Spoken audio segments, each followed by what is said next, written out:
Το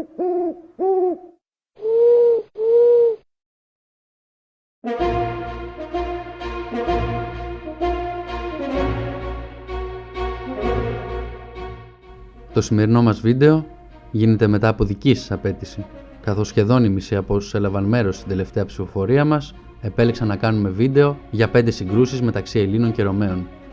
Πριν αρχίσουμε να μιλάμε για ελληνορωμαϊκό πολιτισμό, Ρωμαίοι και Έλληνες είχαν αρκετά στενές σχέσεις, αλλά όχι και τόσο εχθρικές. Ο θάνατος του Μεγάλου Αλεξάνδρου τον Ιούνιο του 323 π.Χ. εμπόδισε το Μακεδόνα στρατηλάτη να στραφεί προς τη Δύση, και αυτό αποδείχθηκε σωτήριο για τους Ρωμαίους.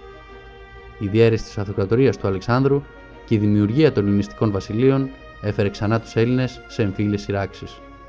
Υπάρχουν 3 περίοδοι που θα πρέπει να σημειωθούν.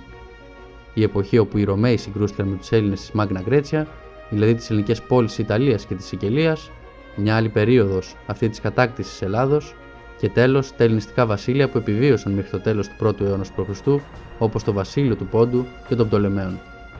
Τα πρώτα σημάδια της ρωμαϊκής επέκτασης προς την κυρίως Ελλάδα ήρθαν με τους 2 Ιλλυρικούς πολέμους που ξεκίνησαν το 229 και ολοκληρώθηκαν 10 χρόνια μετά. Ο Αγέλαος ο Ναυπάκτιος, στρατηγός της Αιτωλικής Συμπολιτείας, είχε προσπαθήσει να συμφιλιώσει τους Έλληνες βλέποντας τον κίνδυνο. Είχε πει μάλιστα στο συνέδριο της Ναυπάκτου το 217 π.Χ., όπου συμμετείχαν οι σημαντικότερες ελληνικές συμπολιτείες και κράτη. Αν επιτρέψετε τα σύννεφα που υπάρχουν στη Δύση να έρθουν στην Ελλάδα, τότε φοβάμαι ότι τα παιχνίδια μας με πολέμους και εκεχηρίες θα τελειώσουν απότομα και θα παρακαλάμε τους θεούς να αποκτήσουμε πάλι την ελευθερία μας, να πολεμάμε και να ειρηνεύουμε όταν θα θέλουμε και γενικά να μπορούμε να λύνουμε τις διαφορές μας. Είναι ξεκάθαρο ότι εννοούσε τους Ρωμαίους και τους Καρχιδονίους. Όποιος επικρατούσε στους πολέμους που τότε ήταν σε εξέλιξη θα γινόταν τόσο ισχυρός που θα αποτελούσε μεγάλο κίνδυνο για τα ελληνιστικά βασίλεια. Όταν οι Ρωμαίοι επιβλήθηκαν με την ήττα του Ανίβα το 201 π.Χ., αποδείχθηκε ότι ο Αγέλαος είχε δίκιο. Το 167 π.Χ. οι Ρωμαίοι θα καταλύσουν το Μακεδονικό βασίλειο και το 146 στη μάχη της Λευκόπετρας της Κορίνθου ολόκληρη η Ελλάδα θα βρεθεί οριστικά υπό ρωμαϊκή επιρροή. Μέσα σε λιγότερο από 50 χρόνια ο γεωπολιτικός χάρτης της Μεσογείου είχε αλλάξει άρδιν. Πάμε λοιπόν να δούμε στα γρήγορα 5 από τις σημαντικότερες συγκρούσεις που οδήγησαν στη νέα αυτή τάξη πραγμάτων.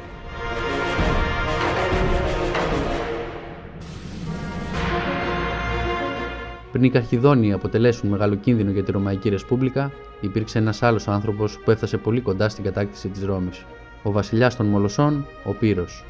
Ο Υπηρώτης βασιλιάς εκστράτευσε κατά της Ιταλίας με αφορμή τη σύγκρουση Ρώμης-Τάραντα. Οι Ταραντίνοι, μαζί με πρέσβεις άλλων ελληνικών πόλεων, ζήτησαν από το συγγενή του Μεγάλου Αλεξάνδρου να τους βοηθήσει και του υποσχέθηκαν μεγάλο αριθμό στρατού. Ο Πύρος όμως φρόντισε από μόνος του να πάει στην Ιταλία το 280 π.Χ. με μεγάλο στρατό, καθώς δεν τους εμπιστευόταν, και είχε δίκιο. Όταν έφτασε με πάνω από 25.000 άνδρες και 20 ελέφαντες, οι Ταραντίνοι αρνήθηκαν να πολεμήσουν και τους υποχρέωσε ο Μολοσσός βασιλιάς με τη βία. Οι Ρωμαίοι ετοιμάστηκαν για τη σύγκρουση και όρισαν στρατηγό τον Πόπλιο Βαλέριο Λεβίνο. Ο Πύρος επέλεξε μια μικρή παραλιακή πεδιάδα κοντά στην Ηράκλεια για να δώσει τη μάχη, καθώς εκεί μπορούσε να αναπτύξει τη φαλαγκά του και να κινήσει το ιππικό και τους ελέφαντές του. Όταν η μάχη ξεκίνησε, οι Ρωμαίοι λεγεωνάροι βρέθηκαν σε δύσκολη θέση λόγω της χρήσης της 6 μέτρων σάρισσας. Όμως ο Πύρος, βλέποντας τους Ρωμαίους να αντιστέκονται, προχώρησε σε μια πράξη που θα οδηγήσει τους Ρωμαίους στρατιώτες να τραπούν σε φυγή. Διέταξε την επέλαση των ελεφάντων. Οι Ρωμαίοι που δεν είχαν ξαναδεί ελέφαντες τρομοκρατήθηκαν, ενώ τα άλογά τους αφήνιασαν με αποτέλεσμα να ιτηθούν. Ο Πύρος είχε πάρει μια σημαντική νίκη ψυχολογία στην πρώτη του σύγκρουση. Όμως το τέλος δεν θα είναι ανάλογο.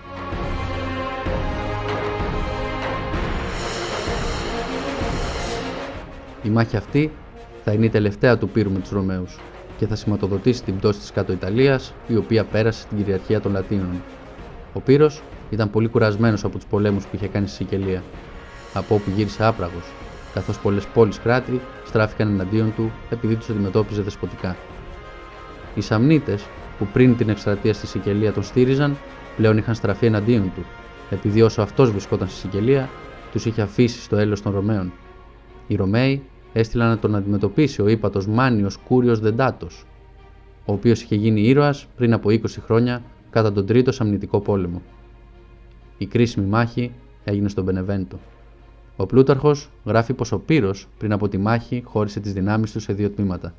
Το πρώτο το έστειλε εναντίον του Κορνήλιου Λεντούλου και με το δεύτερο τμήμα στράφηκε κατά τη διάρκεια της νύχτας εναντίον του Μάνιου Κούριου, ο οποίος είχε κατασκηνώσει κοντά στον Μπενεβέντο περιμένοντας βοήθεια από τον Κορνήλιο. Ο Πύρος, φοβούμενος μήπως φτάσει ο Κορνήλιος με ενισχύσεις, αποφάσισε να επιτεθεί γρήγορα. Ωστόσο, οι στρατιώτες του έχασαν το δρόμο μέσα στα δάση, επειδή τα φώτα τους δεν κράτησαν όσο υπολόγιζαν. Έτσι η νύχτα πέρασε και ο Μάνιος μπόρεσε να αντιληφθεί τις κινήσεις του αντιπάλου του. Οι στρατιώτες του Πύρου ήταν κουρασμένοι και ο Ρωμαίος ύπατος αποφάσισε να επιτεθεί κι αυτός γρήγορα. Παρότι οι στρατιώτες του Πύρου κατάφεραν να αποκρούσουν την πρώτη επίθεση, δεν τα κατάφεραν κατά τη δεύτερη. Φαίνεται ότι στη νίκη τους έπαιξαν καθοριστικό ρόλο τα φλεγόμενα βέλη, τα οποία τρόμαξαν τους ελέφαντες του Πύρου.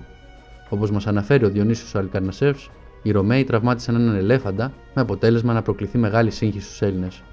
Οι Ρωμαίοι σκότωσαν 2 ελέφαντες και έκαψαν άλλους 8 και ακολούθησε μεγάλη σφαγή. Και οι δύο πλευρές έχασαν πάρα πολλούς άντρες. Όμως μετά από αυτή την καταστροφική μάχη, ο Πύρος υποχρεώθηκε να αποσυρθεί. Οι Ρωμαίοι με τη φυγή του Υπηρώτη βασιλιά ήταν πλέον κυρίαρχοι στην Ιταλία και λίγο μετά θα γίνονταν και στη Σικελία.